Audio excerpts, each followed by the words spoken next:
Coming up, we are back with another recap episode with some familiar faces, and we got one new guest on our show today. We're going to be talking about Iron Man 2 and the lost but not forgotten Incredible Hulk. This is the Sacred Rewatch. Hello, everyone, and welcome to the Sacred Rewatch, brought to you by Effortless Expeditions, a Disney-centered travel agency here to help you plan your next Disney vacation. Contact us today for a free, no-obligation quote. Wherever the destination is, they make it truly effortless. Also, make sure to subscribe to the channel if you like this content, or give a 5-star rating on whatever podcast platform you're listening to right now. Also, be sure to check out our new podcast that just released. It's called the E-Ticket Talk. We just had a great conversation about Disney Park unpopular opinions, and it got a little heated at times, so be sure to check that one out. My name is Ethan Bronson, and I'm your host for the show. Everybody's returned for the most part. It's awesome to see everyone. Get started out. I'm joined by Wyatt. God bless America, and God bless Iron Man. Austin. What's going on, guys? Make sure you Hulk smash that like button. Brendan. What's up, guys? Good to be back. Andreas. Yo. And Brody. I really wanted to save you for last, but we had to keep another guest as the last one. But we got Brody. Yep. Hello, everyone. We got Brody. And I am joined by a friendly face who has done his due diligence and kept up to date, so I have to respect that. Schedules haven't worked out, but I'm happy to be joined by Carson. What's going on, everyone? So, Carson, I know you're new to this. You've been keeping up to date. What have you liked so far? What haven't you liked? Let's hear some of your thoughts to this point, because there's a lot of context that you got to give up to this point. Okay, so I gave Captain America 20 out of 25, and I would say that and then both the Iron Mans are my favorite. I really like the one cut of Agent Carter, and then I wasn't too fond of Captain Marvel. Understandable. I think that's kind of fair. Yeah. And then Captain Marvel, 13 out of 25, and then Iron Man was a 20.5 out of 25. I mean, I can't say I disagree with you. Anybody else got thoughts on the scores up to this point? I think that's roughly the average of what we all I mean, I given, think his scores so. pretty much matched up what most of us had. Yeah. And for our listeners out there, we're going to be doing a review at the end of our first part. We're getting close to the end here. We only have 2 more assignments until we hit the conclusion of part 1.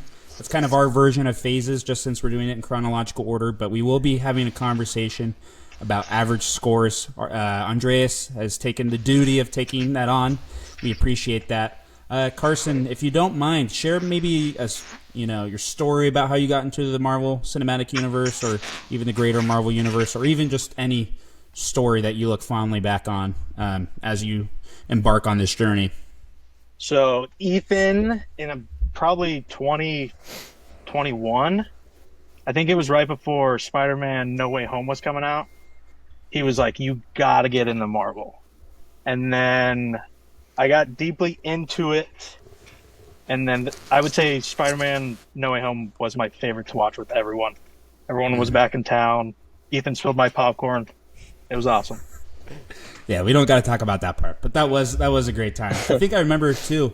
We watched Loki together. You were really just getting into it at that point when Loki came out. Well, and then I remember. Go ahead. You showed me Captain America, the TV show, and I think I fell asleep for a few episodes of that. I remember one day in particular, I think we watched WandaVision all in one day. We're pretty damn close. Yes. But yeah, that was a good time. Well, I'm glad you're here joining us today. So we're gonna be going over Iron Man 2, the Incredible Hulk. I know you guys got a lot of thoughts about this. I had to keep the chatter down before we started the pod, but we're going to be streamlining the score process a little bit. We're going to be going back to the grand point reveal. I think that was a good way to get conversation going, see everybody's thoughts, in a short amount of time. And then we're going to go category by category around the table, and then we'll wrap it up with final thoughts. I feel like this is an easier way for the listeners to be involved, and also just for us to have the conversation. So as soon as we're done going category by category, then it's just open table conversation. So yeah, if you guys can get your Iron Man 2 scores ready, don't reveal just yet. I'll do a countdown. Oh my god. My arc reactor's tingling. All right, 3, 2, 1. What do we got here? Is that a 2? Is that a 2 by Brendan? I can't see. Is that a 2? Total? I thought we were doing. Sorry, No, not my total. bad. Total. No, I no, was like, what is total. going It's okay, on? guys. My point five We're looks getting terrible. used to this. He was Okay. just saying Iron Man 2. I was like, yeah, it Hey, is how the come second your one. guys' isn't reversed like mine? That's what I'm saying. It flips on everyone else's screen. It flips on everyone else's screen. Wait, what? I don't know. Can you see a 16? Yeah, it's 16. I see a 16. I see Really it. 16. No, I thought All it was a right. 1.6. So we've all done the reveal. I'm not going to say I'm surprised particularly by anything. I think would be super interesting maybe in a future episode is to see how this scores against Iron Man. Maybe you guys can bring that up as you're talking about why you gave a certain score. So we'll start with story. That's going to be our first category. I gave it a 3 out of 5. I think the story that they had, maybe, especially from a villain perspective, Anton Vanko, I thought it was a little mustache twirly, but not too much. I think it was a little original, how they tied it back to the first movie. I think the climb or the extension of the story of Pepper Potts and Tony Stark is just fabulous. I think how they are able to turn Pepper into the CEO, and then they're talking or having this relationship that's you're not sure where they are. Do they truly love each other? Do they want to be together? So that's kind of my thoughts about story. I know it's a little bit about characters, but that's just how I thought about it. I just think, well, it's also story and stakes is the whole category. The stakes were low. The story's good. The stakes were super low. This guy just made a little whip suit, and it's because his dad got deported, really, and he died. That's kind of all it was. Like, he worked for Howard Stark. He got deported. Am I wrong? And then he died. No. He stole his technology. Well, yeah, and then, but like, He why created the arc reactor. Okay, yeah. He Edisoned him Yeah, a okay. little bit. I see. He's like Tesla to Edison. He created the arc reactor, and Howard stole the idea and then deported his dad. Okay. All right, that makes a little more sense, but the stakes still low. I gave it a 3.5. I'm giving story a 2 because I think it's trying to do too much. It's fitting too many plot lines into one movie, and I think that's why it struggles. But Austin, I would actually argue this movie introduces 2 of the most important arcs that go all the way to Endgame. One of them is Tony's struggle with his daddy issues. This is the first time we ever really hear that they were kind of distanced. We get a little bit more into their relationship, and that goes all the way to Endgame, and especially it matters in Civil War. And then this is also the first time that we get talks of like government regulation over superpowers. This is the first time we hear that. And then that comes back in Civil War. And I think those 2 things were like really interesting ideas. They just they tried too much in one movie. Well, Brendan, But, that all comes back. I don't mean to interrupt. I know we've missed you for a few weeks. You said this movie struggles a little bit. I don't personally share that sentiment. Can you give us a little refresher on what you gave Iron Man, the first one, to just kind of compare scores here? Yeah, absolutely. So I gave Iron Man a 20 out of 25. I gave this a 16 out of 25. I think that movie does better with kind of focusing on one plot line for Iron Man, which is he's a bit of a narcissist and he doesn't understand the impact of his actions. And he gets sent to another place where then he finds out, he grows from that, he changes. This movie has so many external things going on that he still has a lot of his character flaws, and I like seeing him work through that, but what was the main point of the movie? What did he learn? I think Iron Man 3 also does a really good job of him dealing with his trauma and the things of his past, and it's really focused. This movie just feels all over the place. So that's why I give it a little lower than Iron Man 1. That's good insight. Who's next?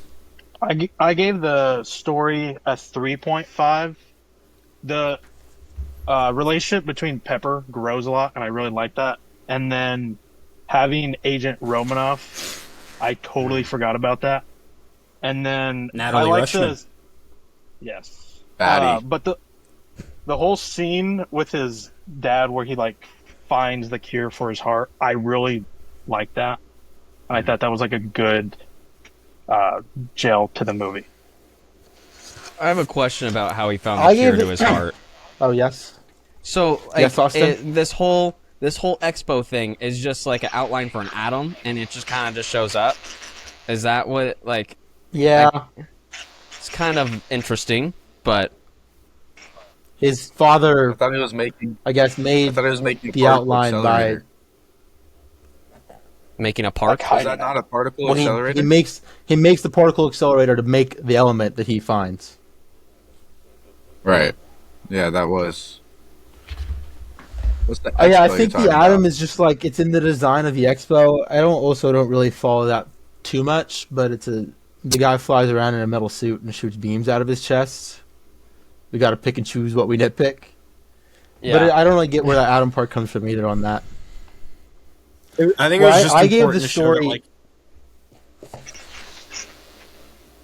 that his dad was leaving something for him. That's like that was the key part, and I think that was real. I agree with Carson. That was like probably one of the best scenes in the movie.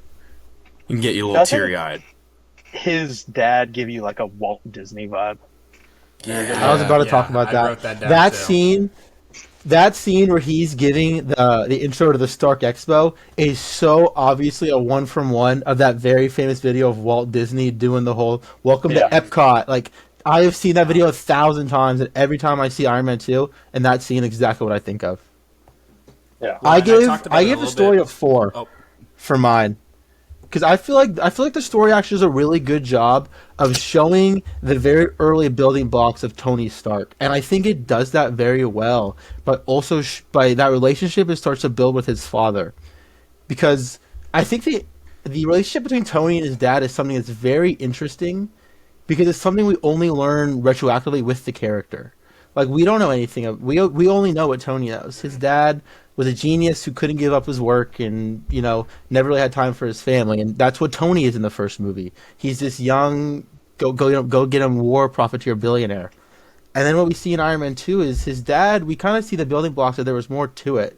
Maybe it wasn't all about making my business. He was working towards something bigger than himself in a way. He just Tony right. was too young to Okay, really I just know, or wanted too to young to make be brought sure. into it. I think we He's lost spitting. Wyatt there. Trust, he's spitting. I'm sure he is.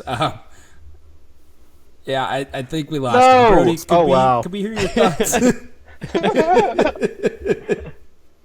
So, I also gave Story and Stakes a 2 because I thought the same thing as Brendan. I thought it was just kind of messy. I think the way that this story really gets through it is it gives you really good set pieces. Like, everyone remembers the racetrack from the beginning, and everyone remembers, like, the back-to-back fighting with the suits and the expo and all that. So, like, I think while it's messy, it kind of distracts you with the set pieces enough to, like, get you through it. Yeah, I don't know. I just put messy. Just overall. It's like, also- it was an okay story, but... It's also the short. I think it may be, if I remember when I read the book, it may be the shortest timeline or turnaround time that they had on a script. Like they locked Jon Favreau in a closet and we're like, you have to write a script and give it to us in 3 weeks. Well, and something I want to add to that, maybe when we get to the character section, but I think that's a very key point to why the movie is the way it is. Wyatt, it seems like you're back. Do you want to finish your thought? I'm sure you probably don't know where you left off at.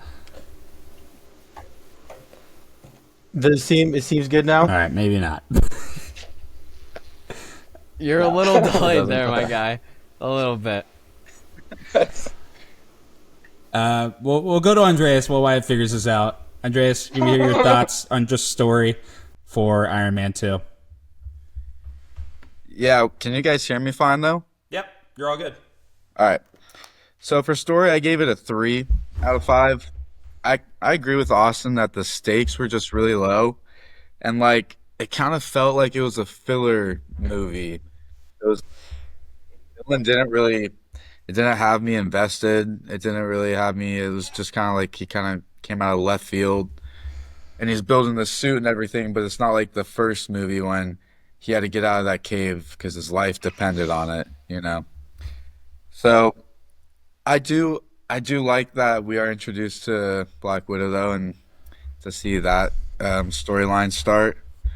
So overall, it's not bad. I did really enjoy just like the movie in general, but 3 out of 5 for storyline. Awesome. And everybody's gone for story at this point, correct?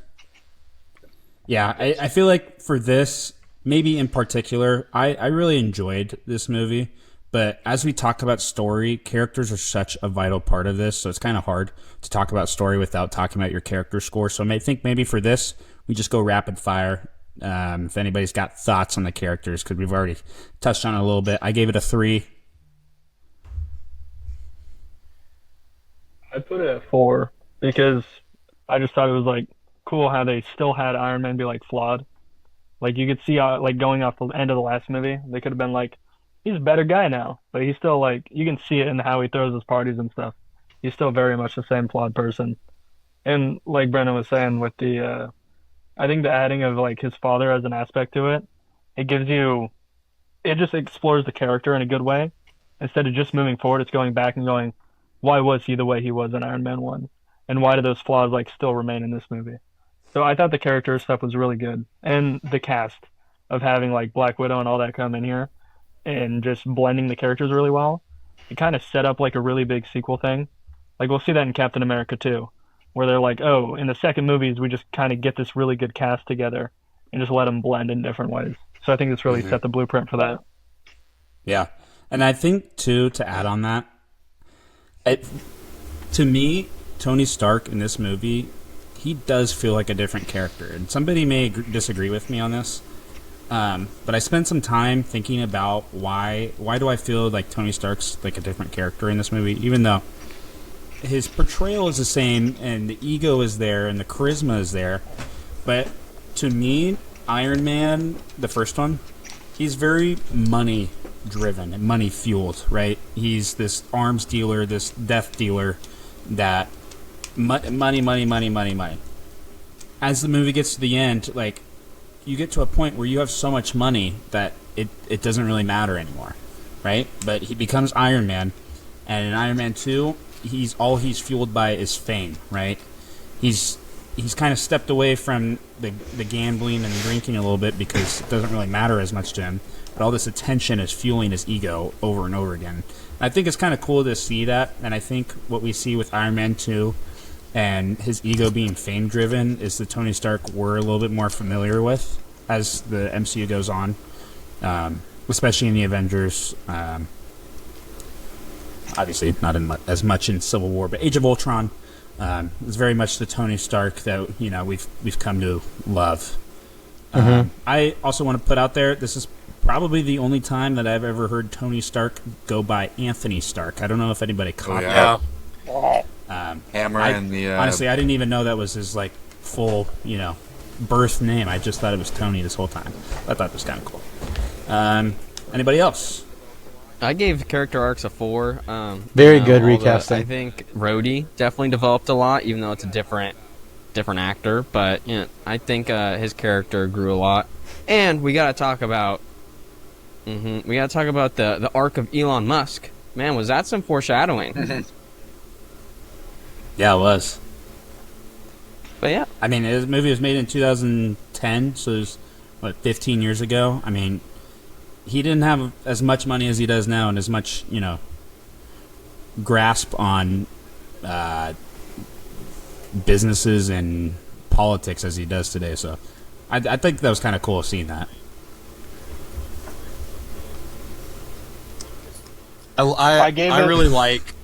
I really do enjoy that they leave a lot of his flaws in. Like, it takes a long time for this character to really grow and mature. It probably takes him like 6 movies to get over some of his quips and like his ego that he has in movie 1. I think it's so good. Like, it's watching back again, I saw a couple quotes that he said like, "Oh yeah, you can count on me to pleasure myself," and then he also says like, "Oh yeah, she did a spread on me last year in a story as well." Like he just says stuff that's just so out of pocket, and you're like, "Dude, Endgame Tony would never say that." I love it. But I think there's like true development as we go on. Like he actually is learning from, the person he doesn't want to be anymore. I just love how slow of a burn it is to get through all that. I think it's so good. He's And still the whole, kind like, of giving Pepper strawberries, and she's like, "I'm allergic," and he's like, "Well, at least I tried." Like he still has that ego. Like, Yeah.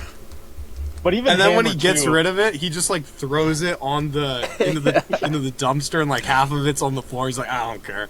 He eats one, chucks But, the rest. Hammer's But funny that's when too he in gets the movie. Oh, sorry. That's when Go he on, gets Brett. that 3D. Like that's when he gets the town that The model. his dad was talking Yeah. about. That scene. Epcot model. Dude, when he was driving down the freeway with just like the whole thing sticking out, like, dude, I was like, what if it just flies out? Anybody You else also have thoughts like- on characters?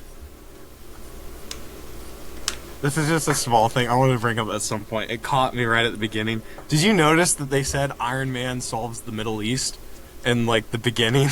Oh, I did not catch that. No. In the beginning reels, when Vanko's watching like the newsreels around Iron Man, it's like it says Iron Man solves West-East relations, and then he says in the Senate hearing, I'd never noticed this before. He's like, "Yeah, I brought peace to a region that hadn't had it for hundreds of years," and it's like, yeah, Iron Man just solved the Middle East. Like That was pretty cool. There was a lot of Easter eggs in that montage, like when he was the cover of Time magazine, Rolling Stones. I was trying to catch. I didn't pause, but I was trying to read as that was going on. So I'm sure there's, some other cool like headlines like that. Talking about characters too. Talking about the recasting. And Brendan was mentioning, how quick of a turnaround this was. I did a little bit of research on this about Terrence Howard. So he was the first one signed to Iron Man 1. So because of that, he was the highest paid for that movie. We kind of talked about it in the first Iron Man recap. Robert Downey Jr. was kind of on a career rebound at that point. He was trying to figure out what was going to work with him. But supposedly, obviously the success of Iron Man 1, Robert Downey Jr. wanted to be paid more. I think rightfully so. He was the main character. But there were some reported difficulty working with, and he didn't like the direction the character was going in, speaking to Terrence Howard and War Machine. I think that's just interesting. Like, I would just like to hear more from his perspective on what he didn't like about the direction of the character. Because I think the direction of the character is heading in at this point is good, He's doing, what he's supposed to do for his job, and he's not going to let, his billionaire playboy philanthropist friend, tell him otherwise. And the line, I pointed it out to my brother, the first line that Don Cheadle says, "It's me, I'm here to deal with it." I think that's such like a subtle nod to like, let's just move on. Let's not spend the whole movie thinking about how this is a different actor. So I thought that was cool. Anybody else have thoughts on characters? Yeah, the first time I saw it, I was like, who the hell is that? Like, I had no idea that it was recast as Rhodey. And like, initially I was like, oh, like, screw this guy. Like, I don't really like recasts just because, I don't know. Even if it's a better actor, I just like them to stick with the original. But he did grow on me throughout the movie. Like, I think he's a good fit for the role. So I'll just say real quick, I gave the character like 3.5 out of 5, and mainly for Pepper and Black Widow. Dude, Black Widow, she's kind of responsible for that birthday party that he threw. Because when he asked her, he's like, what would you do if it's your last birthday party? She's like, whatever I want with whoever. And so he just went crazy after that. So it's kind of funny. She's the little instigator. Yeah. But I felt like it wasn't bad. 3.5 out of 5 for the character arcs overall. She was like trying to make him crash Is there, like, out. a reason she instigated all of that? Like, is that a whole like a shield thing? Yeah, I think it was a test. Yeah, I think it was a test by Fury. Because she said he wasn't fit. they needed alone time with him. I think they Yeah, he needed really was. him to do that. Yeah. I think Ethan, correct go me if ahead. I'm wrong. There are only like 4 recasts in the entire universe, right? Because it's So I it's was thinking about old- this, and it's kind of ironic that I mean, not really, but we're watching, this back to back with the Incredible Hulk, which Yeah, it probably has the biggest recast. well, to this point, there's arguably a bigger recast going on, but that's more of a character change as we're approaching Doomsday. But yeah, trying to think. Cassie Lang was recast, but that was recently. Am I missing? What else am I Faramir missing? did. Who? It's one of the guys from the Warrior 4. Well, yeah, from but that's Hulk. not He was really recast Disney's in fault. Yeah. Thor 2. And then Ross is recast too. Oh yeah. Oh yeah. That's it's a little unfair. He died. And I think the recasting are very good well, recasts. Actually, not even Chadwick Boseman. They didn't recast him. No recast. Um, They did pretty so- good. That's No. a lot of count. That is, I mean, for such a large universe. Wait, real quick. Am I still hella delayed? Great. Yeah, I am still hella delayed. No, I'm definitely hella Anybody delayed. else? We'll move on to sound and score. Yep. No, you're better now. Oh. Okay. We'll move on to sound and score. I gave it a 2.5. I think there are some great points of the movie, specifically when Iron Man lands to shoot to thrill at the beat drop. It is so tough. I gave it 4 Fs on the word tough. Like, I was just... it was so electric. I was like, man, this is going to be a good freaking movie. But other than that, like, the iconic Iron Man theme didn't play as much in this movie, so for that I had to bump it down quite a bit, just because I do love. I gave theme score and a sound and score a the pretty similar score to you did, Ethan. secondary Iron Man. I gave it theme a that they 2.5. played instead, I just wasn't a And fan of. what I think, sorry, I gave it a 2. What this movie does, which I think is a little hard to number it and place it with the score, is the music it uses is very well. Like, it fits the scenes very well, and it makes those Iron Man suit ups 1,000 times cooler. But what loses me is they're not making those songs. That's not these infamous Endgame music, which is beautiful orchestra, or these loud Marvel sounds. These are just rock songs, which, yes, they're very cool. And what I think's cool about Iron Man, it sets him apart, is like he feels like a hot rod. Like when you're watching this, it's like a sexy car. This Iron Man suit, these bright red and these shots with this deep, loud rock music. It makes the scenes amazing, but that's nothing special. So I think that's why I gave it like a 2. Like they're good, but it doesn't really compare to some of the what I would say is beautiful Marvel sounds that we know they can make, and these originals that they make amazing.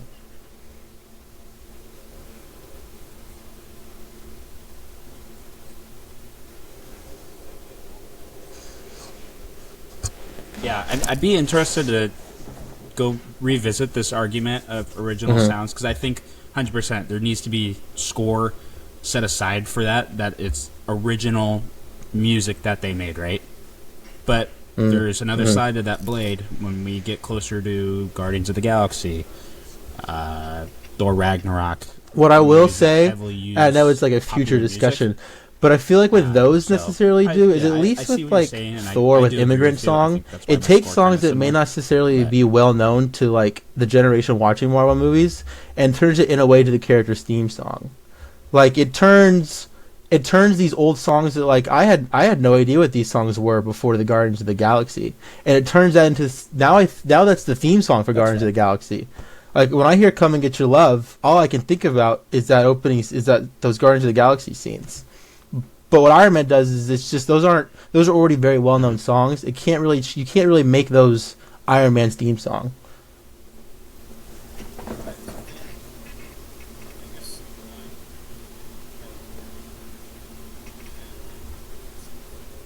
Well, and I think it's I do think. go ahead. You I think if someone, I Am Iron if a Man kid by watched Black movies Sabbath before came on, 12 I think watched it, they everyone would have that under the same age of effect, though, 15 would just 'cause think it's a little- about the a little superhero. farther back. I think it's cool too. I do think it's cool. Yeah, I agree. And I think that's pretty cool. You know, we've had this movie that we've seen transform society, and we talked about it earlier about how certain Marvel specific songs don't impact us the same way that Star Wars does, Jurassic Park does. Sorry, that felt like a sin Harry that I said Potter. Jurassic World. God. Harry Potter, like those Potter. sounds are so iconic and so memorable. I think, when we talk and I think a about part of that. Marvel Oh, sorry. music, we don't really talk about it the same. I think a way, part of that something comes down to, Black like, Sabbath, Iron Man when I'm come on, thinking, like, when I think even of these I Lord of the think about Rings that. or the Harry Potter, when you they look- use the songs different than they do with Marvel. In Marvel, it's these big, long action shots where these music, it gets your blood flowing, it gets you pumped up. Whereas, like, when I think of the Endgame theme song, I think of that beautiful scene as everyone's coming back out of that portal, and it's this slow shot over everything. Oh, sorry, spoiler alert. But when I think of Spoiler alert. someone out Spoiler there. alert. Whoa. It tugs on your heartstrings because you Wait, can put Austin, those, who you can hasn't make a seen connection Endgame, between though? those songs and the emotions. Where I think saying Marvel for weighs viewers down that when they haven't- use the real music. Oh. It really is just to hype you up, like you're watching a cool montage, and it's awesome. But it doesn't really leave a lasting effect on you the way I think some of the other more deeper, emotionally bearing songs can have in the MCU. But again, Iron Man isn't one of those movies that has a scene that really needs a long emotional score. It just needs me to be like, oh hell yeah, like let's go save the damn Middle East.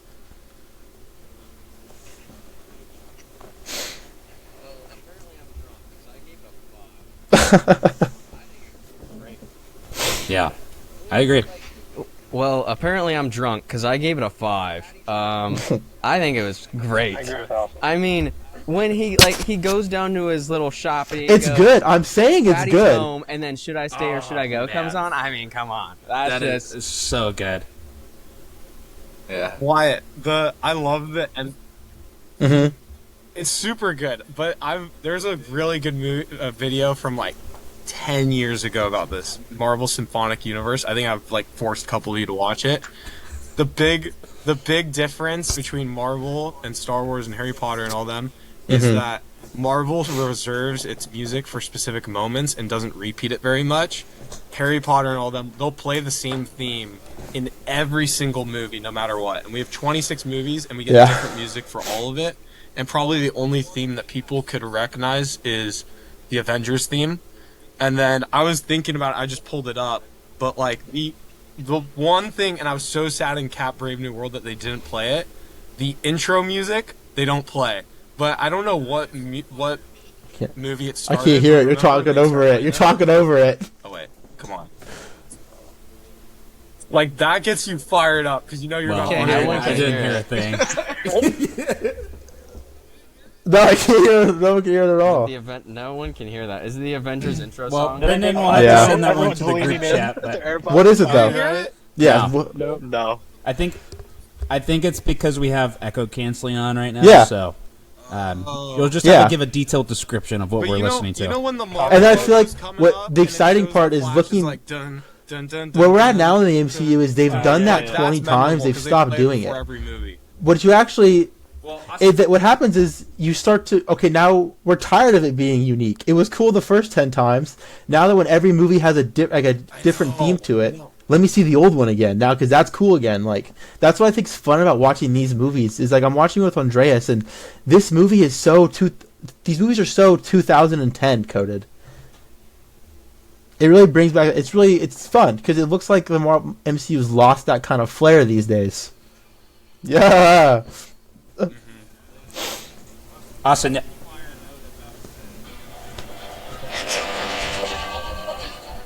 Yeah, now Yeah. Austin, I That gets think me you made fired a note up. about Because Hulk the was Marvel the intro, second did you one. not? Yeah, it's all like the comic books. I It's think not after from, the like, first different movies. Avengers- It's all like it's still the comic book Well, yeah, 'cause intro. And I don't think really after change Avengers that. is maybe when it starts changing because they have a more backlog of clips and footage. Well, it was even in Iron Man. Do they change that for Avengers? That was awesome. That part was so cool. Infinity War, they just had the distress call from the ship. They didn't play the music, which is badass. But then I think Captain Marvel, they didn't do it either. They did something different, But and then I they have just to stopped say, doing it. the best one that's like an alternate of the classic Marvel Studios is man, I don't want to talk about this too much, but episode 6 of Loki, that is by far the best one. I can't explain why, because that, like, if you're watching the MCU for the first time, I can't spoil it for you. But that by far is the best one. It's Natalie Holt. Best one by far. She makes amazing music. And she does. Well, I'll keep the spoilers to a minimum on that, because I don't want to spoil it if it's been your first time. Anybody else give thoughts on sound and score? Oh, I gave the same score that Austin did. I like how split we are. That music is what I grew up on, and I absolutely love every part of it. One last final thought. So they we also finally changed the steel. So we're split on. So most of us have it hella high or Yeah. decently low. Then That's good. I took note of that this time. I gave it a 4. I thought the sound design was awesome. Yeah. I gave it a 3.5 out of 5, just kind of right in the middle. Like, I enjoy the music and the action scenes, and like when he's suiting up and stuff, like it kind of gets you hyped. But I thought the suit sounded way better, and with the opening race, the sound of the cars going by, like the sound design was just miles better in this one. Yeah. Well, that's Andreas, it sounds like it's called Santa Monica. And the it's one of the best famous races ever. Yeah. The same racetrack. It's also called Monaco. Right? Yes. Yes. And it's got the remix during the house fight. The house fight music is like amazing, and it's so good. It's not even on Spotify. Good. It's so good. I wish it was on more stuff because it's like the best moment. And it's just like such smooth transition, because you start listening and you're like, wait, is that another song? It starts going. It was so good. It's so sick. Great way to use the setting. So, we've already talked about it a little bit. Iconic moments. I gave you probably my favorite iconic moment of the movie. This movie gets a Shoot to Thrill. 5. Easiest 5 I've ever given. And so far on iconic moments, dude. Score, every suit up in this movie is badass. Every what is this? Iconic moment. Sorry, I don't know why I lost track for a sec. Every suit up moment is awesome. Every fight feels like. Every fight is so well done. It has that Iron Man feel to it, where it feels like Tony Stark in that suit, not just Iron Man fighting. He's quipping while fighting these guys, and that fight with Rhodey is awesome. There's that moment, that suit up during the race is one of my favorite suit ups in the MCU. When he's fighting with Pepper to throw him the case, and he gets it, and he kicks on it, and the music starts playing, and he picks it up and slams it against his chest, and that's what I think is lost in everything besides these Iron Man movies, is a good suit up. Every hero needs one, and Iron Man gets them so well done because of his abilities with that suit. Every shot where it's just the camera following his arm as it's going on to him. I love that race suit. That one of the best things about Iron Man is every movie we get 5 new suits. Whether it's a background shot, it's just so cool to see all these suits, and you see this suit that's obviously just a backup suit in case of an emergency. There's so many. The fight at the end. I'll take the high ground. We'll put the biggest gun up there. And they both walk to it. Iconic moment. That Justin Hammer scene where he's naming the guns. Iconic moment. The whole fight at the end where they put their things up to shoot the beam and blow up Venko. Iconic moment. Every part of this movie is iconic. The part where he goes to shoot, the part where the kid with the mask goes to shoot the drone and Iron Man blows it up. It goes, nice shot, kid. Iconic moment. Everything in this movie is iconic. Not my board. That's iconic. No. It's. Oh, hey, is that the same kid from Iron Peter Man 3? Parker? No, but I will. No, I think. Yeah, I was gonna say there's a. I think it is true. I'm pretty sure Feige said it's true. Yeah. I think that's a little bit of headcanon stuff. No, it was just like a retroactive kind of fun thing. True. Yeah. Was it not confirmed? But it wasn't the original plan. Why not? Originally, it was just a kid. But fans started saying that was, so then they said, sure. You know what I mean? Just because they do show the expo later. I won't say when, but they do show it later. Yeah. Relating. Anybody else give thoughts on iconic moments? Justin Hammer. He's so good. I didn't give it a 5, but I gave it a 4. And I think the guy that actually underappreciated gives a lot of really good moments is Hammer. Sam Rockwell crushes it. Anytime he that part of the dancing. His up dialogue the at stage, the has end when he's like signature frantically fans, and talking to like, "That's a Pepper to lot like better not than call the some cops on him cheerleaders." is And they, so like, funny. air humps He's like, to no, you don't got it. No, it's all right. It's okay. You don't got to do that. It's like, no, I'm calling him. It's so funny. What I think Hammer. And then the What I cop think running the Hammer cars are captures, left. He's like, what I do you think mean? Hammer captures really well is he's Yeah. truly a villain want- who has nothing want my once you blood. get past his mind. word? Like, Yeah, oh it's shoot, my gender, plan's it's over. my word. I can't do anything. He's a weasel. Like once his drones are gone, he's like, he's trying to frantically run away from the NYPD. Like he's not a supervillain. He's a jackass business competitor with Tony, who got himself in a hole. And I think it's funny seeing this. He's not this mega mind. He's just some guy.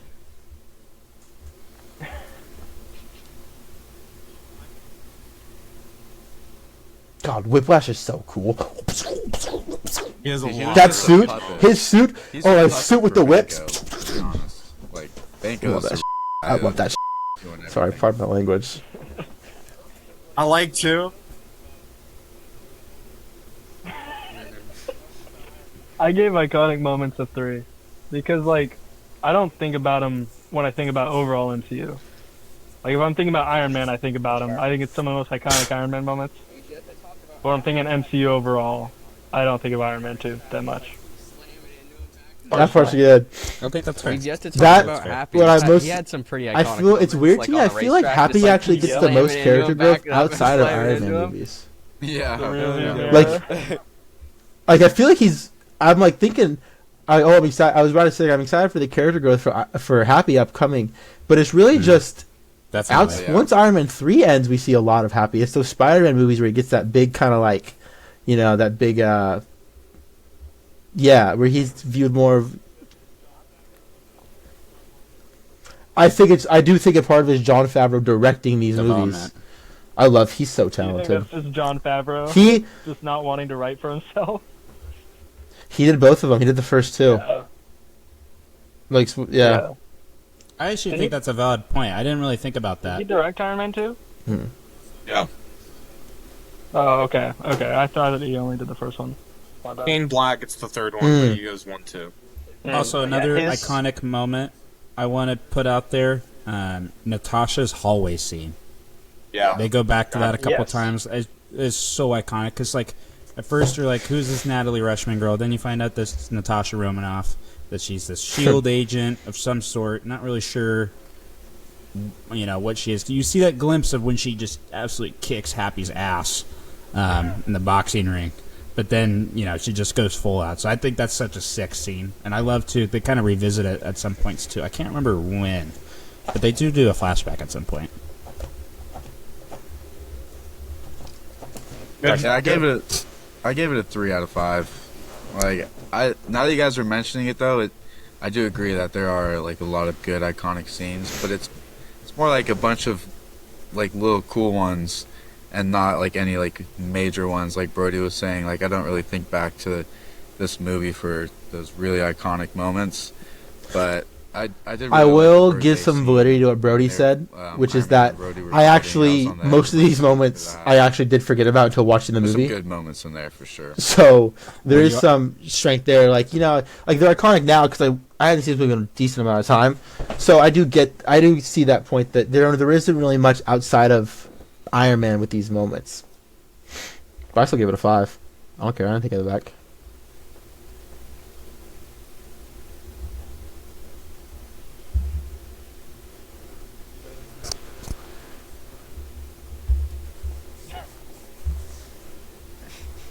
Anybody else need to give their iconic moment score? We'll move on to the last category. Sounds good. I gave it a 4. Sorry, Carson. No, you're good. We'll go to rewatchability. As Wyatt was saying, it's kind of interesting too, these two categories back to back, because I think they're super iconic, but at the same time, I did kind of forget about them. But when I saw them, I was super excited, right? So for that, the rewatchability was really good for me. I knew I was going to be excited about Justin Hammer coming back to this. The reason I gave it a 4, but I think there's some really, really good aspects to this, but I'm just not a huge fan of Whiplash. I think the first scene when he has got the whips is cool, but the very end suit that he has is very similar to the Ironmonger. I think it's kind of repetitive. I think looks the same, kind of works the same. All he's got is just 2 electric whips at the end. But other than that, I really enjoyed rewatching this movie, and I could totally see myself watching it again. And not having to wait a long time like some other movies we've watched already. I also gave it a 4. I think it was Brendan saying, like, this movie's all over the place, and I think it's, like, you could watch it again because the movie's just, like, everywhere, and it's super interesting and it's funny, so. Yeah, there's a lot to chew on. Like, even if you're not feeling watching, I don't know, the dad stuff, like, you could get all. I gave it a pretty high score in rewatchability as well. Of Sam Rockwell, and if you're not digging that, then there's something for everyone in the movie. It's just a little messy. I gave it a 4. Give it a 4. Yeah. And then I gave Iron Man a I disagree. 3. I would way rather watch Iron Man 2 than Iron Man. Agreed. I gave this one a rewatchability. 3. Oh, go ahead, Brody. Oh, I gave this one a 3. Like, I think it's really good. Like, if you like Iron Man 1, you're gonna like this movie. I think it continues it pretty solid, where some of the other trilogies and stuff have a kind of problem with that. But I think this one's definitely one where if you like the last one, you'll like this one. And like you said, it's just tons of stuff just happening. And I think the soundtrack being, like, mostly songs we all know by now, I think that does help with, like, you can put this on in the background and just, like, watch the fun moments and the funny lines and stuff and have a good time. Yeah, I gave it a 5. It's just a really easygoing and enjoyable movie that, like, I would be happy to throw on, like, in the background of doing, like, homework or something, like, and you could just kind of tune in whenever, and it's always, like, pretty enjoyable moments of the movie. There's nothing really dull. I felt I like the bass, so I would rewatch for sure. Everybody else got the rewatch score out? If anybody's got last thoughts on this movie, please, this is open floor now, so anything goes for Iron Man 2. Are we going to talk about the end credit scene here? Yeah. Little Thor and Coulson, that's all I know. That's really all I know from it. I liked too, how they talked about it in the middle of the movie, and then they addressed it at the end, even with the bigger teaser. Because I believe, I want to say this Iron Man 2 and Thor, when it came out and released, I know that's not how we're doing it, several months. It was both in 2010. So it's a nice little tease to what they're going to be watching in a few months.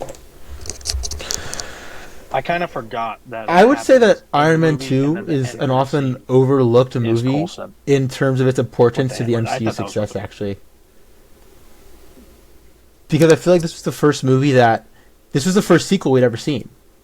You know, and up to this, before this, what had come out release-wise was no Captain America, correct, yet. It had just been Hulk and Iron Man, right? Because there's the whole shield that they find, which is like a little teaser. But I think it's very important because it shows.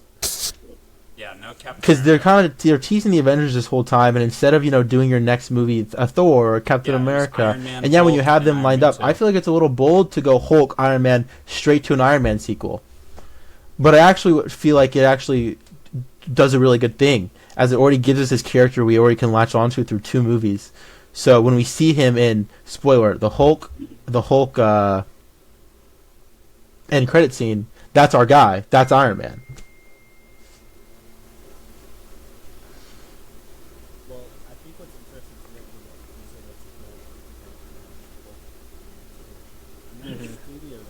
Well, I think what's interesting too, that you say that it's a bold to go Iron Man, Hulk, Iron Man 2.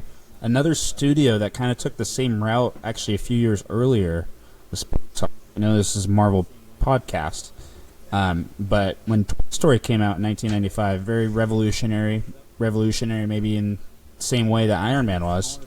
Then Bug's Life came out, and then they followed it up with Story 2 right again. I mean, when you're a smaller studio, which Marvel was at the time, you know, Grandiose. they've got this. How do I say this? Like, I can't think of the word. But when Marvel has this large category, right, that they can, grandiose. They got this large category, but they were very down in the dumps for money. And for them, they just had to hit anything that works. So for them, they got to go back to Iron Man 2. It was an even bigger hit. And then they realized, oh, you know, that teaser that we did at the end of Hulk, which we'll talk about here in a few minutes, maybe we can, you know, there is some feasibility to do a team-up movie, which really hadn't been done before. So yeah, that was kind of my thoughts going into it, especially because this was about actually almost like 15 years apart when the story came out and Iron Man 2 came out. So I think that's kind of interesting to look at. And then, you know, the shadow looming over it all is the mouse, because it eventually bought both of those companies. Oh, yeah. But yeah, that's kind of my thoughts.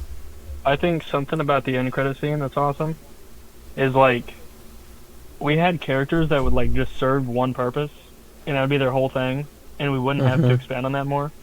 Like, Coulson's super cool in these movies, because, like, at the end when he's just standing there, you just know what it means. You know what I mean? Like, you don't have to expand his character anymore. Like, he's funny later on, don't get me wrong, but, like, it's kind of cool that we would just have things, like, where you would just need a hammer, and the dude's standing there, and you already get the full connection. And you don't need anything to be said, anything like that. So I think that's something really special about these early movies. This movie does make more money than as well. I just looked it up. Made $620 million. Pretty good. Oh, wow. And then Iron Man made $580. So they're kind of starting to build momentum here. But they had a big ass loan to pay back that funded these movies. So that's why they were going just rapid fire, because the collateral and them not paying it back was pretty much all their characters. Is that why they went back to Iron Man 2? Because Iron Man was such a big hit? Mm-hmm. They already had Iron Man 2. I think they commissioned it as soon as Iron Man 1 released to theaters, and they knew they were going to do it because the loan they pulled was $500 million. I think it was from Bear Stearns or Goldman Sachs, but the terms of the loan were that they had to create 5 movies within a 6-year span, and they had to gross over a certain amount to pay it back, or else they had to put 10 characters on the line for collateral. So I think it was Sachs would own those characters if they didn't hit that number. And I don't remember exactly who it was, but it was like Goldman Sachs would own the rights to Iron Man, Black Panther, Doctor Strange, Hulk, Captain America. Like, I forget who it was, but that's why these just came out so fast. They just had to crank. Let's smash into Hulk. Yeah. Oh, I'm getting mad. It's time for Hulk. All right. I mean, I know. I know we talked about it a little bit, but I tried to keep our conversation to. Can I say? No, you know what? Let's just wait. God, before we do, actually, we'll do the grand reveal first. God, I don't want to give any thoughts away. So, no. I almost let's quit, save dude. it for the, I almost quit the podcast. The reveal. Just get there. Get your card ready to show your points, and then we'll kind of go from there. I'm gonna say one thing for this. I'm kind of making an executive decision here. If you need to bring up your score for a category, you can bring it up. But I like it. All right. Maybe that foreshadows the score I'm gonna give it. But all right, on 3, 2, 1. This movie, 12 and a my half. God. this movie A 3 is the lowest score? awful. 3? 3's kind It of crazy. is awful. What did Brendan give it? A 9. Okay.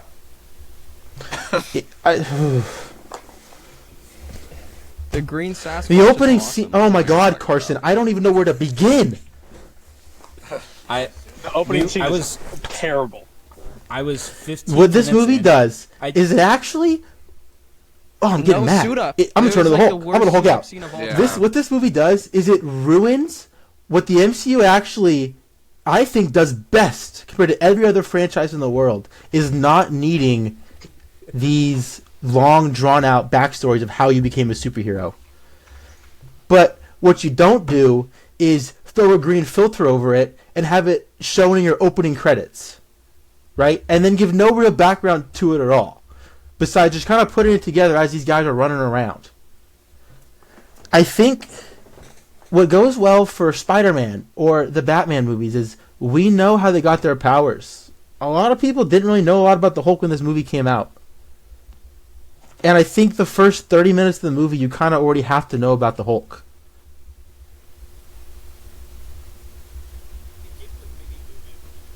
Like,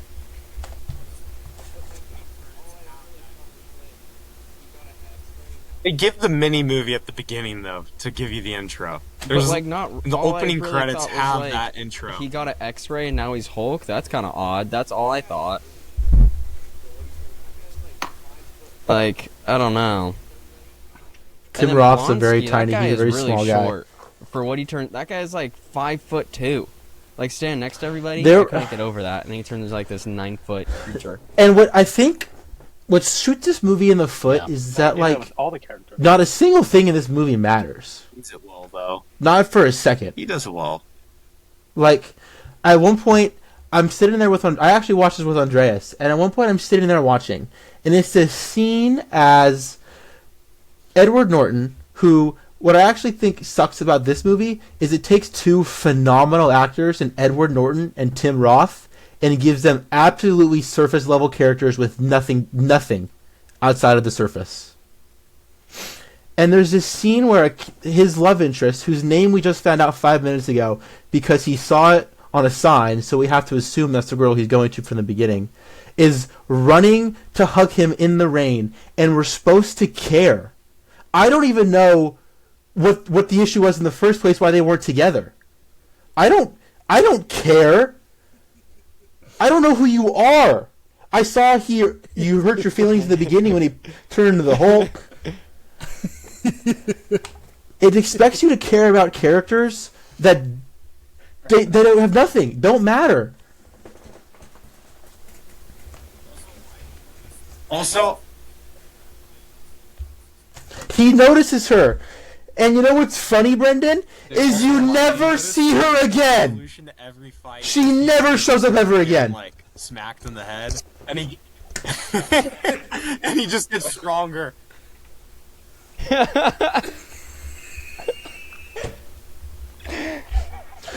Yeah! Half the movie During that is the fight Hulk scene, oil farming! It just starts raining out of nowhere. It just It's him looking down a dark hallway like this. them and like so dramatic. Or it's him standing with fire all around him as lightning pours around. How can the Abomination talk and the Hulk can't? What? Well, the reason I think that they did it all.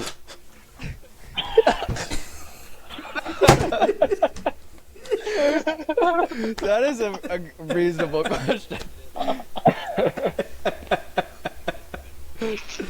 don't Oh, know he's what oil farming. He looks cool. He looks The cool. reason why they did it in like rain and all like mysterious and dark is because of the visual effects, and I think they look really good. They do look really good. Like it's like Jurassic, yeah. It's like Jurassic Park, where it's like you don't see like the entire thing to like the very end, and they have to do it because like visual effects aren't what they are now. But I think it looks good at least. I also feel like... Factory, too. Mhm. And it looks really good. Awesome. Just like a shadow moving through, just blowing stuff up. Yeah. And also about the factory, it's like this- you're supposed to feel bad for him, like living in this like really terrible apartment, and he's working, doesn't know the language. But it's like we don't know his like what he did before that. Like why am I supposed to feel bad for this guy when like this is all I know? Like, all right, dude, sick. Yeah. While I don't disagree with what anybody is saying, this is That's what I told Andreas. I told Andreas 15-minute mark. that it was Yeah, terrible I within the just first started 20 the minutes. movie. I put in all caps, this movie sucks. And but before I continue to and everybody else, which I'm not saying is wrong, I do want to give it its props. And just as we talked about like music or hero theme theory, this does a phenomenal job at its theme. I love the theme of this movie. They play it over and over again. You really feel the sense like there is danger near. That's the only that I actually have any shout out type Phil of emotion Dunphy in the movie when that theme's playing. Yep. Other than that, the movie sucks. I also, and also, did you guys I'd like to notice shout out Lou Ferrigno, the original Hulk, was the guy who like. Philadelphia? What also? Oh, I also I forgot. have it circled. You have this guy who's on the run from the government, but you make him look like the most suspicious person in the earth in every single scene. He'll turn a corner and he'll see a security guard standing outside a Target looking around, and he'll see a security guard and he freezes like a deer in headlights, and he looks around, and then he makes eye contact, and then he sprints away. If I'm at any form of law enforcement, I'm gonna go. That's something. Let's follow the freak sprinting around.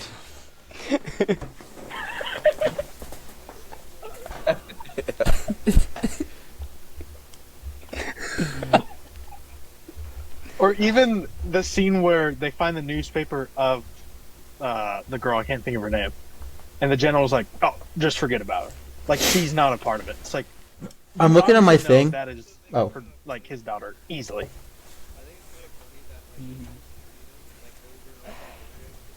I also think it's kind of funny. The character. I think it's kind of funny that like they keep shooting him like over and over and over again with the same bullets, and it's like, okay, it doesn't do anything. Why do you guys keep getting closer and closer to him? I also- You guys can get thrown a mile in the air. I noticed at the end of this Like, movie the that 50 cal isn't doing General anything. Ross The should little lose his pistol job didn't do anything, man. for letting him Alright, go. Blonsky, okay, dude. I get it. At the end, he beat the worst bad guy, but the Hulk killed a lot of people at the beginning of this movie. Like he was just killing people. You don't want to. You don't want to go run or jump from building to building like King Kong and swing away. Hey, what do you? Yeah.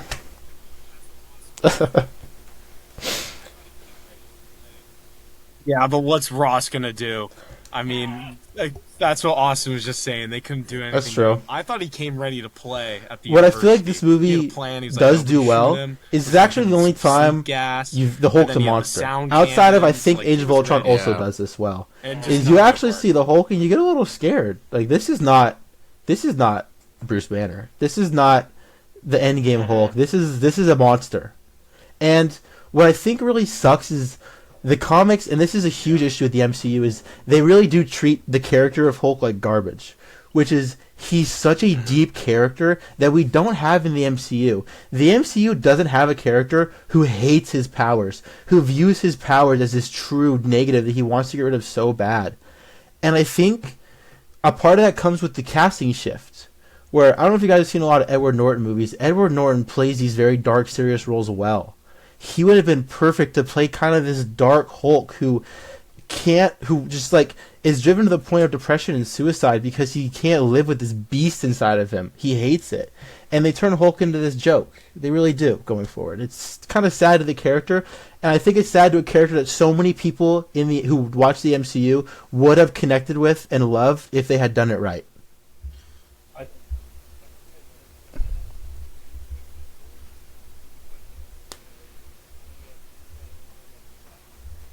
I think another point of that is if you take this Hulk and you put him in Avengers, I know we haven't seen it yet, I don't want to talk about it too much, but if you put this Hulk in that movie, I don't think he would have gotten along with that group as much. I don't think he would have been hanging out with them like they are in that first scene when they all meet. So I think that is a big shift, where they reflect more of like the scientist side, where in this movie it's more the monster side. And I think too, to look at why the character shifted the way it has is because this was a Universal movie. This is the first time that we had a third party come in and make a movie. I mean, not necessarily a third party because they own the rights to make a standalone film for the Hulk, because Marvel Studios isn't tied down to put the Hulk in any other project that they want to. They can do that, but they can't make a standalone. So I think that's kind of why we shifted away from the Hulk, and as Wyatt said, kind of made the Hulk garbage. I don't think that's Marvel Studios' fault at the time. Brendan, was that like the 90s when they were selling off all the characters? Yeah. Marvel went bankrupt, so they sold everything. Yeah, so Or I mean, Marvel that's not, Comics did. yeah, so I don't think that's entirely their fault of the character, and I think Brody's right. Like, as we'll see in Avengers, that it just wasn't gonna fit. But I can't 100% get behind what Wyatt's saying because I haven't seen a ton of Edward Norton movies. I did a little bit of research on why the recast happened. So I guess, as you guys were talking about too a little bit, like there's no character development. Edward Norton, as soon as really the movie was released, he wanted a more character-driven story. Marvel wanted a more action-carried story, and I think that's so evident not only in the Harlem end scene, but when they are in the park. And I just think it's so weird that these Jeeps just come out of nowhere. And, like, there's no reason they need to be making these BMX jumps, like, to go get them, right? With the fire. Humvee's coming over the edge. Like, happen, but it does happen. I think times. that scene on the campus, I think, is the best part of this entire movie. There's that. The only reason I didn't give it a 0 for iconic moments is that scene where he jumps out of the glass smoke and it's the Hulk. Like, that is cool. I gave it a 0.5 in iconic moments because of that alone. You want to hear? Actually,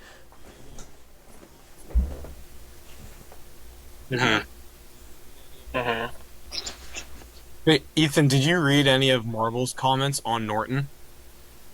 Say that again. Did you read any of Marvel's comments on Norton? On why they decided to step away from him? I did not, but I feel like I have heard of them before. The report is that he was just, I mean, when he signed on to the movie, he thought he was getting exactly what Wyatt's asking for, which is a movie similar to, like, Fight Club, where he's fighting multiple personalities and something like that. And when he got on, he had a vision for what he wanted, and they pushed back because, like, they were so young, they couldn't take a risk on an idea like that. And apparently he was just an absolute, just for lack of a better term, an ass on set. And he was just rude to everyone, and then he hated shooting the movie. He made bad comments about the movie, like, and then it went up in flames. There's a lot of tea there apparently, but I know he didn't want to do a movie with them. They didn't want to do one with him after that. Well, and regardless of, like, what direction would have been better, and I also feel like no matter which way they went, it was going to be a lose-lose. The movie because they can't figure out what kind you of either movie have be, the movie that Edward Norton wants, which is this dark, grim, deep dive into the character of the Hulk, the personality of Bruce Banner and the Hulk, which really gives you nothing going forward with the Avengers. I don't see that. Like, I don't see the Hulk who's in a dark basement, depressed, dealing with the dark weight of his issues, going to this fun team up with his friends next weekend. But also what happened was they just made a terrible movie in response.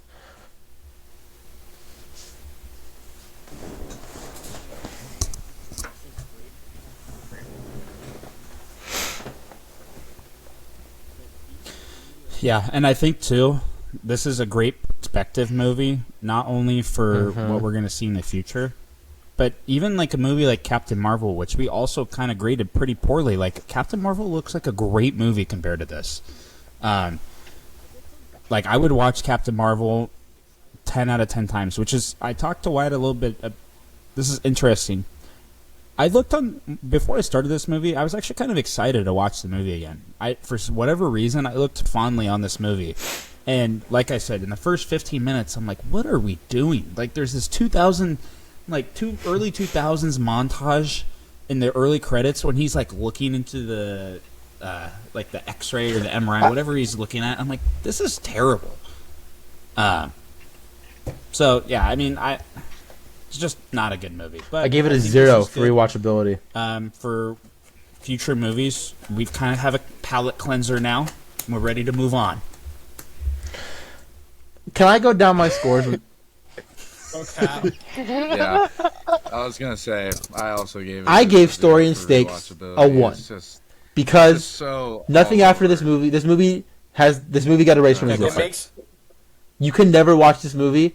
You can never watch this movie and understand everything up until Captain America: Brave New World, which I'm assuming fucked up the character. Oh, sorry. Which I'm assuming ruins the character. I'm sorry. I gave character Oh my god. Oh my god. No. I have no idea. wonder, It really though. does. I don't know. It makes you wonder when they were. I gave writing character and Rewatch arcs why a they 1 thought for it the was exact same nostalgia reason. for coming back Outside to of this a movie. Hulk we never see again, Like, what made and you think General this was the Ross, one we wanted who to come back to? kind of becomes more of an Avengers threat than a Hulk threat, we don't see outside of this movie again. Even Blonsky doesn't show up until She-Hulk. I gave sound and score a 0.5. I know Ethan said he thought the theme was really good. To me, every time I heard it, all I could think of was an inspirational TikTok about like hitting the gym and grinding early in the morning. I wasn't thinking about the Hulk. I was thinking, this is AI hype-up music. Iconic moments, a 0.5, and rewatchability, a 0. I don't like it. I don't like it. I'll just say I didn't like it, you know? Not my cup of tea.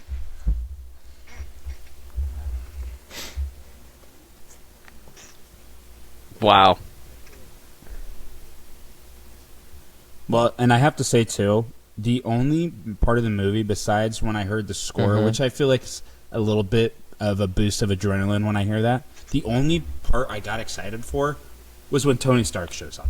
That's the only part I got excited for. I'm like, oh, finally, something that I'm used to and comfortable with to, get rid of this movie.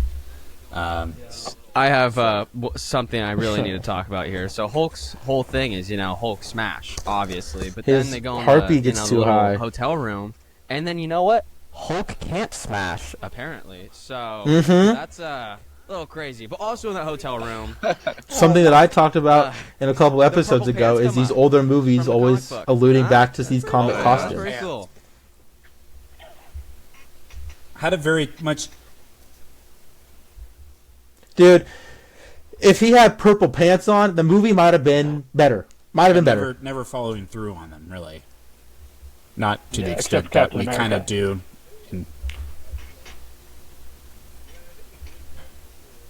It's a good shot. There's some stuff I do like in this movie, though. Like, I think the green glow's cool. I think, like, the green glow with him, I don't know how often that would work out, like, how long that would be cool for, but I thought it was cool to see something different. It's the same with the Hulk's design. I think it's... Because a lot of the times when you're comparing, like, an old Captain America with a modern Captain America, you can't really compare them. Because it's, like, so long ago, where this is, like, so recent that you can really just see, like, what they were 100%. going for and compare the designs, which is cool because we don't get that with a lot of the characters. I thought This is the I thought best sound Hulk designs were design. cool. It's so sick. It's the best one. brows He are has the so most much angrier. definition. He looks the The angriest. square head. Yeah. But, like, I thought the sound design of, like, the roar and stuff was a lot more animal-like and, like, kind of menacing than we get later on. And another thing, I like how there's so much intensity around the blood spill. That's something that, like, even when we finally, like, do stuff with that, it's not as intense in the MCU, where this is, like, he's, like, freaking out about it. You know what I mean? So I thought that was cool. What else? The Stan Lee cameo was really funny. I think it was a good spot to put it. Yeah, I think how you were saying with this and Captain Marvel kind of being similar, I think this is all a thing with nonlinear storytelling.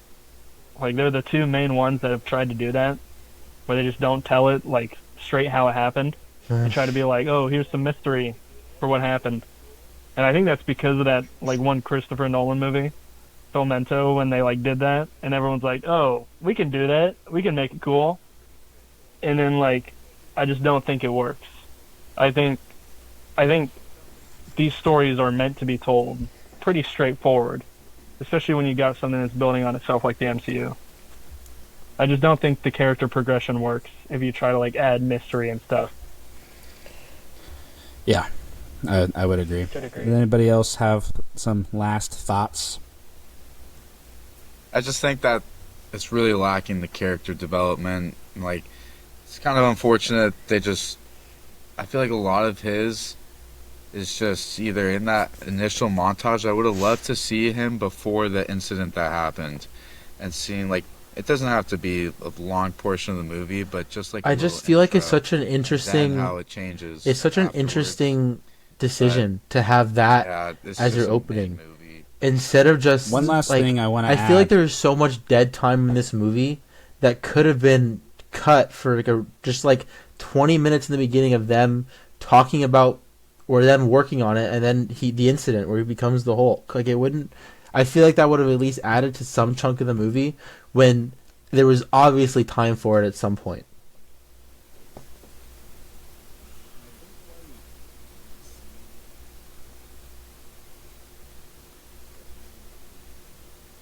Yeah, and I think why we don't see a explanation to the powers is, so this came out in 2010. Brendan, correct me if I'm wrong. Eric Bana Hulk came out a couple years before. And yeah, was, like 03. Was there an explanation or showing of how his powers came to be in that movie? My memory's not good at that. It's a hard one. That's a hard one to watch. Well, this movie's 2008, I thought, right? Oh, yes, it is 2008. I'm sorry. Iron Man 2 is 2008. The jump in graphics and do they talk about Eric the? Bana one, I don't even remember. Do they talk about the the incident that made him become the Hulk at all? So more than better just in a that couple time frame. words. Because it's Star Wars. Is there any reference to that it's a failed super soldier experiment at all? Okay, that's what. Okay.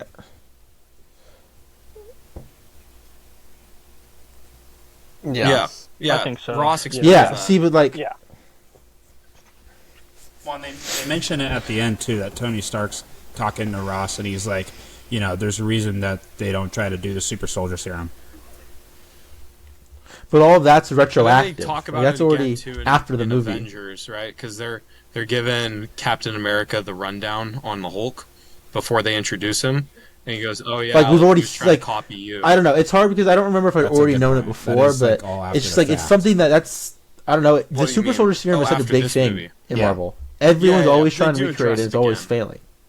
I feel like that should have been scene number 1 of the movie. Hey, we're in this lab. We're trying to recreate the super soldier serum. Oh no, it fails. Yeah.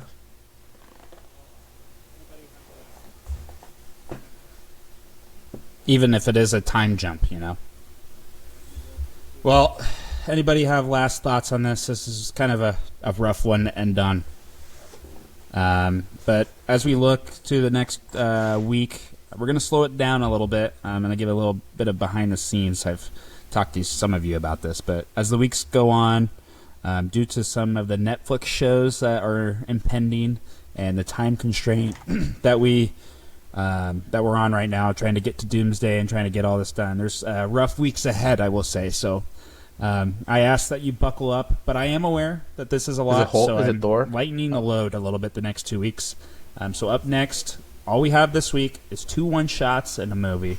The 2 one-shots are going to be The Consultant and the longest title that we have, I believe, to date, A Funny Thing Happened on the Way to Thor's Hammer one-shot. Honestly, I'm going to be And honest. It'll be capped by Thor. I'm not excited at all. For Anybody this. have thoughts I about think, what they're excited when for? this that also falls into the particularly? category of movie I haven't seen in a Bleached while. eyebrows. When I look back on Thor, I think of it very the same as I thought on Hulk before we were watching it. I do not remember being a fan of these early Thor movies, but I hope I'm wrong. I really hope I'm wrong.